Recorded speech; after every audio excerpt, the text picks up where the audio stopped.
Introduction. Are you a smart man struggling to navigate relationships with women? Intelligence doesn't automatically guarantee success in love or dating.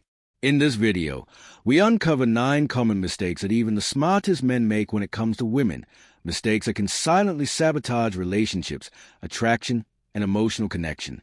Drawing on Stoic principles and timeless wisdom, this video shows you how to recognize these pitfalls and approach women with confidence, clarity, and self-respect. Whether it's overthinking, misreading signals, or letting emotions cloud judgment, these insights are essential for any man who wants to improve his interactions and cultivate meaningful connections. If you're ready to stop making the same errors, embrace Stoic advice every man needs, and become a man who is both respected and attractive, this video is for you.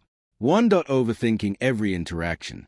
Overthinking every interaction is a habit that can silently erode our confidence, distort our perception of reality, and hinder our ability to connect authentically with others. It often begins innocuously, with a desire to make a good impression or avoid social mistakes, but it quickly escalates into a mental spiral where every word, gesture, or response is dissected endlessly. People who overthink interactions tend to replay conversations in their minds, analyze subtle cues, and imagine alternative scenarios that rarely exist. They may worry that they sounded awkward, that someone interpreted their words incorrectly, or that they unintentionally offended someone. While a small amount of reflection can be constructive, overthinking turns these normal human experiences into a source of constant anxiety and self-doubt. The more one ruminates, the more detached they become from the present moment, and the more interactions feel like minefield rather than opportunity for connection. A major consequence of overthinking is that it undermines genuine communication. When the mind is preoccupied with self-monitoring, it cannot fully engage in the conversation at hand. The overthinker may respond with hesitation, second-guess their instincts, or even avoid interactions altogether. This behavior can unintentionally communicate nervousness or uncertainty to others, creating a feedback loop where the fear of judgment leads to awkwardness, which in turn fuels further overthinking. Moreover, overanalyzing interactions often magnifies minor social missteps into catastrophic events in one's mind. A casual comment might be imagined as offensive, a neutral tone as a sign of dislike, and a brief silence as rejection. This distortion of reality leads to heightened anxiety, stress, and in extreme cases, avoidance of social situations entirely. The lesson in overthinking every interaction lies in learning to manage and redirect this mental energy. Awareness is the first step. Recognizing that you are overanalyzing and acknowledging the anxiety it creates allows you to regain control. Mindfulness techniques, such as focusing on the present moment or observing thoughts without judgment, can prevent the mind from spiraling into hypothetical scenarios. It is also crucial to challenge distorted perceptions by asking whether imagined outcomes are based on evidence or fear. Practicing self-compassion is equally important. Understanding that mistakes or awkward moments are a natural part of human interaction can reduce the pressure to be perfect. Over time, replacing overthinking with reflection, evaluating interactions constructively without judgment, helps build confidence and clarity in communication. Ultimately, the habit of overthinking every interaction teaches us the value of balance between awareness and spontaneity. While preparation and consideration have their place, excessive mental dissection paralyzes the very social skills it seeks to protect. By learning to trust oneself, embrace imperfections, and stay present, interactions become more authentic and enjoyable. Overthinking may never disappear entirely, but it can be tamed. Recognizing its patterns, responding mindfully, and shifting focus from imagined judgments to real experiences transforms social interactions from anxiety-laden performances into opportunities for meaningful connection. In this way, the lesson is clear. Letting go of overthinking opens a door to genuine relationships, self-assurance, and a healthier, more relaxed approach to life's daily exchanges. 2. Being too available. Being too available is a subtle trap that many people fall into without realizing it, especially in relationships and social dynamics. When you make yourself constantly accessible, whether to a partner, friend, or colleague, you may believe you are showing commitment, loyalty, or affection. However, overavailability can unintentionally signal a lack of self-respect, low boundaries, or dependency, which can diminish your perceived value and even breed resentment over time. People naturally gravitate toward those who are confident, independent, and have a life outside of the relationship. When someone is always available at every call, message, or request, it can inadvertently create an imbalance where the other person may take your presence for granted, assuming it is unconditional and limitless. This can lead to a dynamic in which your needs and priorities are overshadowed by theirs, and your time and energy are undervalued. Being overly available also often stems from a fear of rejection or desire to be liked, accepted, or needed. While it is natural to want connection and to be helpful, overextending yourself can cause emotional exhaustion and frustration. Constantly dropping your own plans or priorities to accommodate someone else's schedule not only undermines your own self-worth, but also prevents you from cultivating a rich, fulfilling life independent of others' demands. Moreover, people who are too available may inadvertently lose their sense of mystery and personal magnetism, which are key factors in attraction and respect. When everything about you is predictable, accessible, and constantly at someone else's disposal, there is less incentive for others to invest effort or attention into building a deeper connection with you. The lesson here is the importance of balance and boundaries. Being available should be a conscious choice rather than a default behavior. You can demonstrate care and commitment without sacrificing your independence or self-respect. Prioritize your time and energy for things that matter to you, whether that is personal growth, career, hobbies, or relationships that are reciprocal. Learn to say no when necessary, and recognize that declining requests or setting limits is not selfish. It is a healthy practice that reinforces your value and integrity. People respond positively to those who respect themselves and their own lives, as this creates a sense of admiration, respect, and healthy attraction. Finally, being selectively available fosters intentionality in your relationships. It encourages others to value your presence and recognize the effort you put into connecting with them.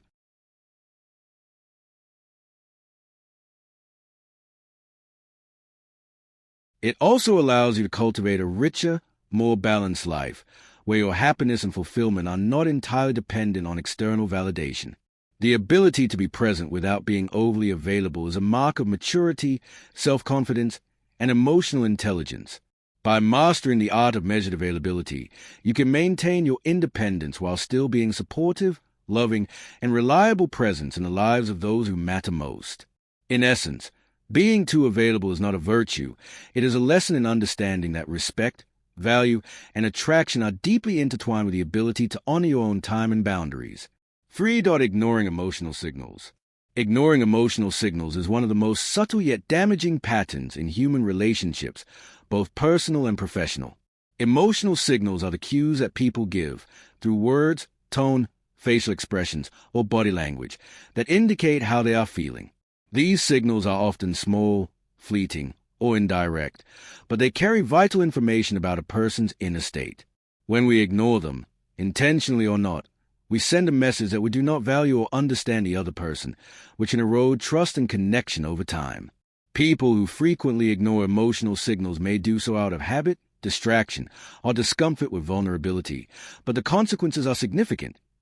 Misunderstandings multiply, relationships strain, and opportunities for deeper empathy are lost. One key aspect of emotional signals is that they are rarely verbalized directly. A friend may say, "I'm fine," but their slumped posture, hesitant tone, or distant gaze may communicate sadness, frustration, or anxiety. A colleague might respond curtly in an email, signaling stress or overwhelm, even though they have not openly expressed it. Ignoring these cues can create a gap between perception and reality. When we fail to recognize emotional signals, we miss the chance to offer support, clarify misunderstandings, or adjust our behavior in a way that fosters harmony. Over time, those around us may feel unseen, misunderstood, or emotionally disconnected. Another critical lesson is that ignoring emotional signals often stems from self-centered focus or lack of emotional literacy. Emotional literacy is the ability to recognize, interpret, and respond appropriately to emotions in ourselves and others. People who are highly task-oriented, goal-driven, or anxious about conflict may unconsciously dismiss emotional cues, believing that efficiency or productivity outweighs relational nuance. However, emotional signals are not trivial. They are the language of human connection. By neglecting them, we risk alienating others, reducing cooperation, and creating tension that could have been resolved early. On the other hand, developing the habit of noticing and responding to emotional signals fosters stronger relationships, trust, and mutual understanding. Even small gestures, acknowledging frustration, validating feelings, offering a listening ear, can make a significant difference. Emotional signals are often early warnings, allowing us to address issues before they escalate. For example, a partner's sigh or withdrawal from conversation may indicate stress that, if recognized and addressed, can prevent arguments or resentment. In workplaces, managers who tune into employees' subtle cues, like fatigue, hesitation, or disengagement, can provide timely support, reducing burnout and improving team morale. Ultimately, the lesson of ignoring emotional signals is clear. Emotional awareness is not optional. It is essential for meaningful interaction. Relationships thrive when people feel understood, seen, and respected. Ignoring these cues is not just an oversight. It is a missed opportunity to strengthen bonds, build empathy, and navigate life with greater emotional intelligence. By cultivating mindfulness, active listening, and empathy, we can learn to notice emotional signals, respond thoughtfully, and create environments where emotional needs are recognized and valued. Awareness transforms relationships, making them more resilient, authentic, and fulfilling. The cost of ignoring emotions is far greater than the effort it takes to pay attention. For trying to impress too much. One of the most common mistakes people make in personal and professional interactions is trying too hard to impress others. While it may seem natural to want validation or approval, excessive efforts to impress often backfire, creating the opposite effect of what was intended. When a person constantly seeks to gain attention or admiration, it signals insecurity rather than confidence. True confidence is quiet, understated, and self-assured. It does not rely on external approval to feel validated. People who overcompensate by bragging about achievements, exaggerating stories, or showcasing wealth or status often come across as desperate or insincere. This behavior can create distance rather than connection, because others subconsciously detect the lack of authenticity.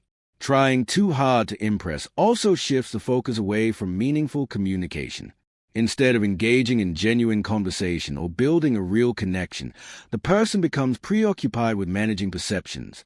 This often results in superficial interactions, where the underlying motivations, approval, admiration, or envy, overshadow true human connection. When someone is overly concerned about impressing others, they may avoid showing vulnerability or admitting mistakes, which ironically makes them appear less relatable.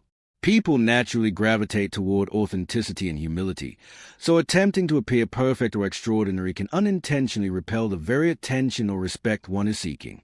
Moreover, the act of constantly trying to impress can be mentally exhausting. It requires ongoing performance, careful monitoring of one's image, and anxiety about other judgments. This not only drains emotional energy but also creates a cycle of dependence on external validation. Long-term happiness and self-esteem, however, are built on intrinsic qualities such as competence, kindness, reliability, and emotional intelligence, not on applause from others. Those who cultivate these qualities and demonstrate them subtly tend to leave a more lasting impact than those who aggressively try to stand out.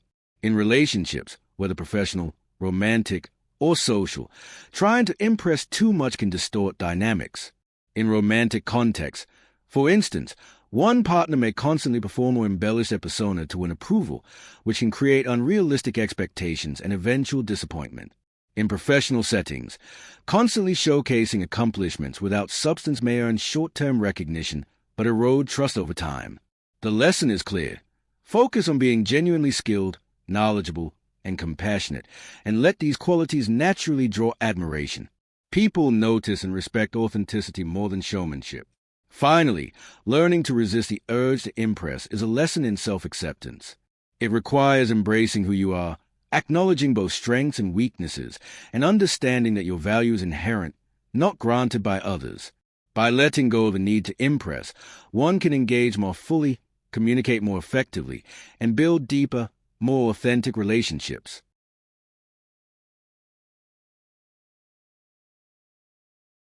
Ultimately, authenticity and confidence speak louder than any attempt to dazzle, and those who embrace this principle live with less anxiety, greater freedom, and more meaningful connections. 5. Avoiding vulnerability. Avoiding vulnerability is a common instinct many people develop as a protective mechanism, but it comes with profound consequences that often undermine personal growth, relationships, and emotional resilience. When individuals consistently shield themselves from exposing their weaknesses, fears, or genuine emotions, they may appear strong or self-reliant on the surface, yet internally they are trapped in isolation and self-limitation. Avoiding vulnerability often stems from a fear of rejection, judgment, or emotional pain, and while it can provide short-term safety, it prevents the deep connections and meaningful experiences that define a fulfilled life. In relationships, for example, refusing to be vulnerable can create emotional distance, hinder intimacy, and foster misunderstandings because one partner is unable to fully communicate their needs or feelings. Trust, after all, is built on the willingness to be seen as imperfect and human, and without this willingness, relationships remain superficial, trans. 6. Overanalyzing rejection.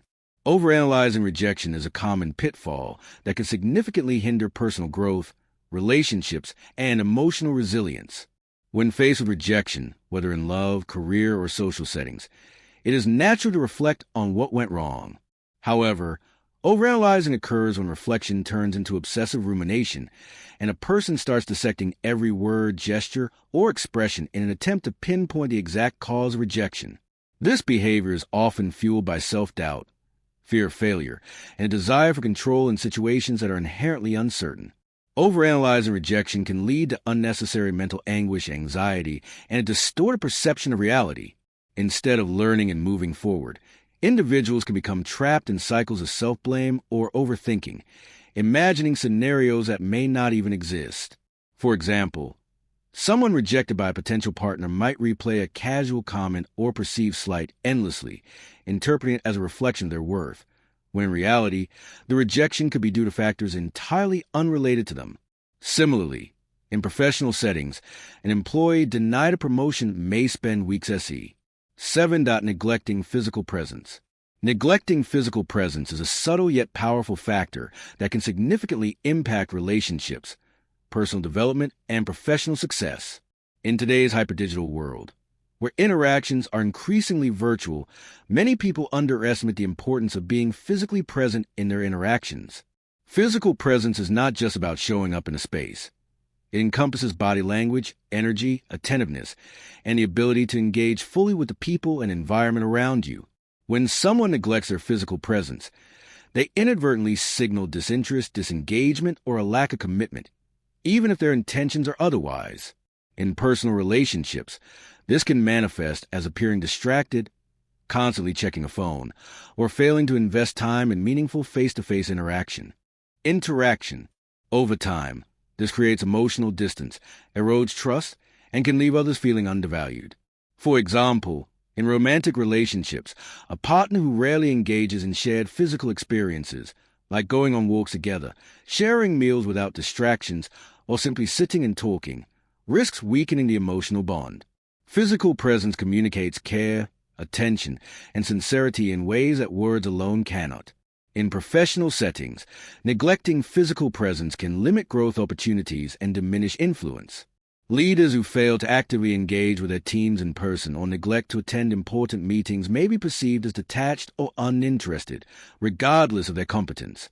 Employees who avoid face-to-face interactions with colleagues or clients can struggle to build strong networks, earn trust, and create lasting impressions. Presence is a form of visibility that enables people to connect, understand context, and demonstrate commitment. The energy you bring into a room, your posture, eye contact, and gestures all convey subtle yet crucial messages about confidence, authenticity, and engagement. Neglecting these aspects can make interactions shallow and transactional, reducing potential for deeper connections or collaborations. Beyond relationships and work, physical presence also influences personal growth and mental well-being. Being fully present in your own life, mindfully experiencing your surroundings, engaging in physical activities, and immersing yourself in real-world experiences fosters self-awareness, emotional resilience, and a sense of fulfillment. People who neglect physical presence often experience heightened stress, distraction, and a sense of disconnection from their own lives.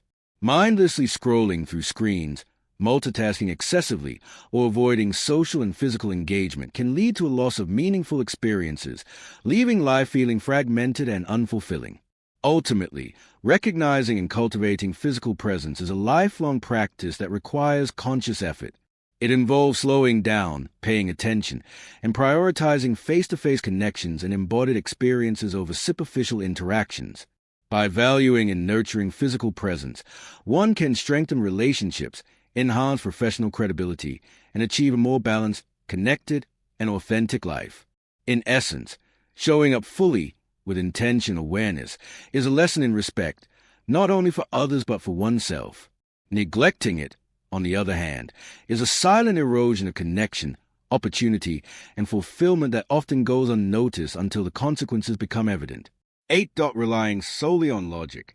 Relying solely on logic in decision-making is a common approach, especially in professional and analytical settings, but it is not always the most effective or balanced method for navigating life's complexities. Logic, by its very nature, relies on structured reasoning, facts, and objective analysis. It evaluates scenarios based on rules, patterns, and